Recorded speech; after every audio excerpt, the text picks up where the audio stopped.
the Triassic built animals that looked completely wrong and somehow worked. Ephigia walked on two legs like a dinosaur. It wasn't one. It was closer to crocodiles.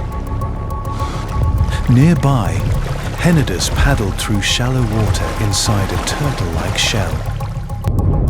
Not a turtle either. Why did this one period keep producing creatures that seemed borrowed from the future? And why did so many of those bloodlines vanish while dinosaurs survived? Something had happened to the planet. Picture the world these two actually lived in. One supercontinent, Pangaea, shaped like a giant sea around the equatorial Tethys Sea. Beyond it, Panthalassa, a world ocean. Forget the map though. What mattered was what it felt like to be alive there. Brutally hot, less oxygen than today. The equator itself was close to unlivable.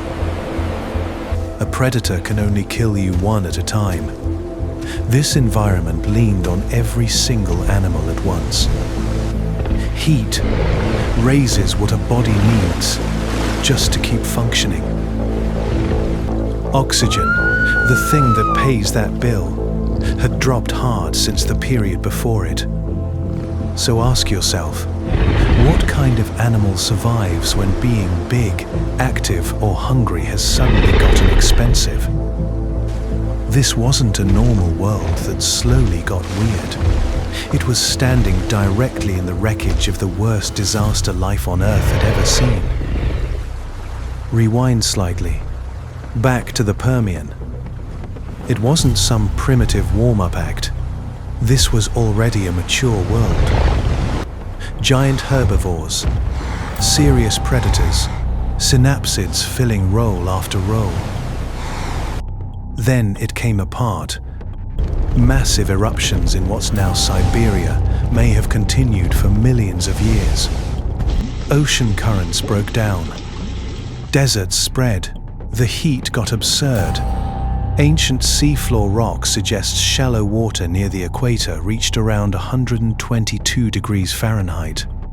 That's basically hot tub water. Except this was the open ocean. At that temperature, plants can't run photosynthesis. So picture rain falling on ground that still can't grow anything, an actual wet desert. The oceans went stagnant, acidic, and starved of oxygen. Exactly the water-toxic bacteria love. Roughly 90% of animal life in the oceans and on land was erased. This wasn't just a body count. It emptied out ownership. Every job in every ecosystem was suddenly vacant, and whatever crawled out the other side was about to inherit the place. One of those survivors was Lystrosaurus, a burrowing dicynodont closer to mammals than to reptiles. It was a true generalist, able to chew tough plant material and dig underground to escape the worst of the heat. It wasn't the strongest animal to survive. It didn't need to be. It needed very little, and that was the whole trick. Specialists thrive right up until their one specific thing disappears. Generalists just keep going. Lystrosaurus became one of the most successful land animals ever, not because it won some contest, but because a broken world couldn't ask much of it. Once forests crept back, animals like this expanded into spaces that used to belong to someone else. What followed has been compared to the Cambrian explosion, the original burst of animal life hundreds of millions of years earlier. Something enormous was starting, but an empty world isn't automatically a safe one. Heat stayed extreme, oxygen stayed low. What happens when your body needs more oxygen at the exact moment the atmosphere gives you less? That's the trap. Heat makes staying active more expensive, and the air offered less of it exactly when the bill went up. So traits that helped an animal breathe efficiently, dump heat, get by on less, or find food nobody wanted, became worth a fortune. If the land is cooking you alive, where do you go? A strange number of these animals decided the answer was water. Whole branches of land reptiles turned back to the sea their ancestors had left 100 million years earlier. in numbers nothing before or since has matched. The oceans had also been gutted, so competition there was thin too. But what happens when the ocean isn't safe either? Don't picture paradise down there. The water had its own heat, its own oxygen problems, its own instability. Life had inherited a nearly empty planet, doors open everywhere, while the building itself was still on fire. This is where everything collides. Take the heat, the collapsed oxygen, the scalding 122-degree shallows, the wet deserts, the acidic dead oceans. Now add an ecological vacuum, established predators, wiped away, herbivore niches, torn wide open. Take a breath here, and it barely helps.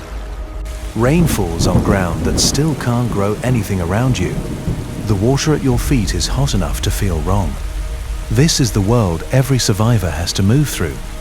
That's adaptive radiation. A generalist stumbles onto an untapped resource. Some individuals happen to be better suited to using it, and their descendants specialize. Multiply that pattern across countless newly opened niches, and evolution stops crawling and starts sprinting. This is the real reason Triassic animals look the way they do. Not one force, but two, slamming together. Almost no competition, and almost unbearable pressure. Evolution had room to try anything. But every experiment got tested inside a furnace. Some lineages ballooned into giant herbivores. Some became specialized killers. Some climbed into the trees. Some crawled back into the ocean. Some stood up on two legs. Some, independently, landed on body plans that would show up again in totally unrelated animals, millions of years later. None of it was random chaos. Every bizarre body was a working solution to a brutal problem. So why did so many unrelated animals keep arriving at the same strange answers? Remember Yhcum and Hennidus. Now you've got the context to understand what they are. This is convergent evolution.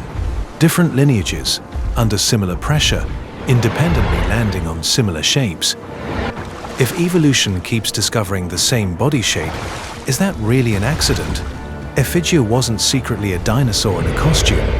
Its branch of the crocodile family evolved toward that shape on its own. Hennidus wasn't an early turtle. Plagiodonts built their own armored, flattened body independently. Same pattern in phytosaurs, long-snouted, armored river animals that look uncomfortably like modern crocodiles despite no real relation. Out in the ocean, ichthyosaurs went even further. Within a few million years, some reached the size of sperm whales.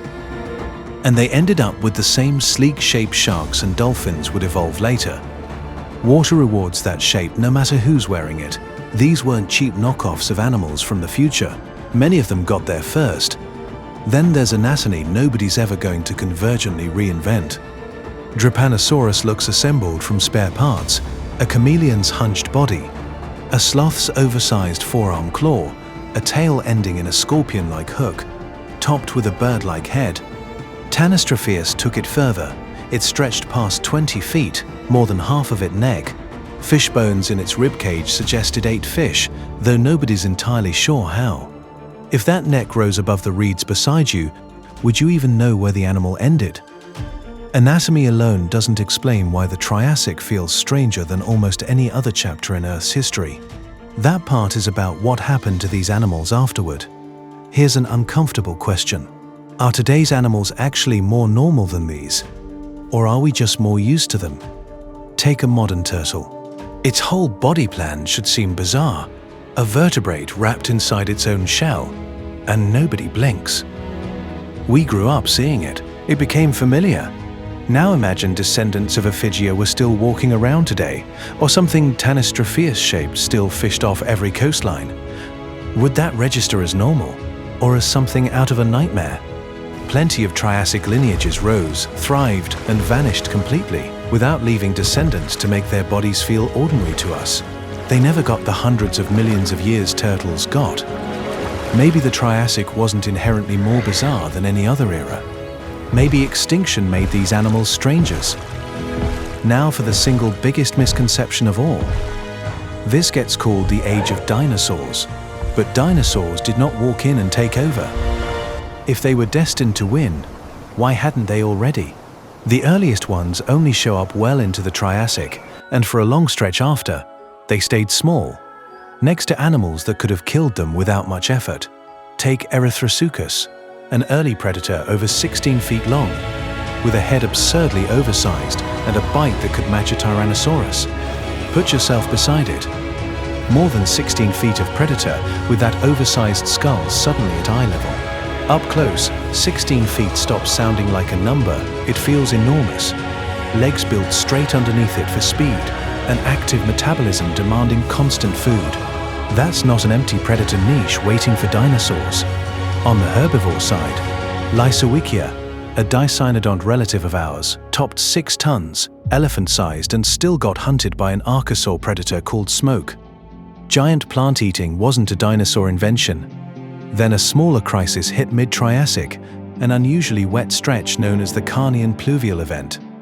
Hyperodapodon thrived through it, at points making up more than 80% of the animals found at some sites. After that event, dinosaurs went from rarely topping 5% of an ecosystem's species to regularly claiming half. That's not superiority proving itself. That's disruption reshuffling who's on top.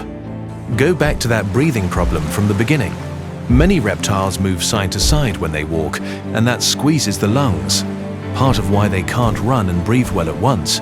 In a hot, oxygen-starved world, that's a real handicap.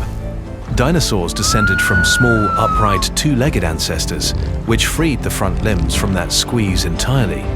The bigger advantage came later. Certain dinosaur lineages developed air sacs. This is the same system birds still use today, letting air move through them constantly instead of in and out like a bellows. It also helped regulate their temperature. None of this was one miracle fix, just a toolkit that fit what the moment demanded. And the moment got worse. As Pangaea tore apart, volcanic activity surged again, dumping carbon dioxide into an already struggling climate, and oxygen sank to its lowest point in 500 million years. Another mass extinction followed, wiping out roughly 3/4 of everything alive. Most of the Triassic's strangest experiments went with it. Dinosaurs didn't beat their competition through inherent superiority. Catastrophe cleared the field, and dinosaurs already carried the traits the world was about to reward. Now the whole story finally clicks into place. The Permian extinction emptied the planet. Generalists like Lystrosaurus inherited niches that used to belong to specialists. As ecosystems recovered, evolution sprinted into open space inside a world still brutally hot and starved of oxygen. That pressure pushed unrelated lineages towards similar shapes, creating the Triassic's imposters. Other lineages went somewhere else entirely, producing shapes nothing alive today can match. Then a second extinction erased most of it, and because their descendants never made it to us, their bodies never got the chance to feel ordinary. That's the full answer. Not one force, but two, evolution and extinction, working together. These weren't failed prototypes on the road to something better. Many were wildly successful, some holding dinosaurs back for millions of years. And that leaves one unsettling thought. Evolution doesn't know what's coming. It never designs for the next catastrophe, only rewards what works right now. A body plan can rule its world and vanish when the rules change. Dinosaurs weren't guaranteed anything. Their win was largely circumstance, and if that final crisis had broken differently, the Jurassic could belong to something we've never heard of. The Triassic began in the ashes of one mass extinction and ended inside another. Between them, life spent tens of millions of years exploring shapes that now seem almost impossible. The unsettling part was never how many bizarre animals evolution built here. It's how completely a successful version of life on Earth can disappear. Subscribe if you want to explore more of Earth's forgotten worlds. And if the Triassic was only the beginning, the next question is what happened after the survivors stepped into a world finally open for dinosaurs?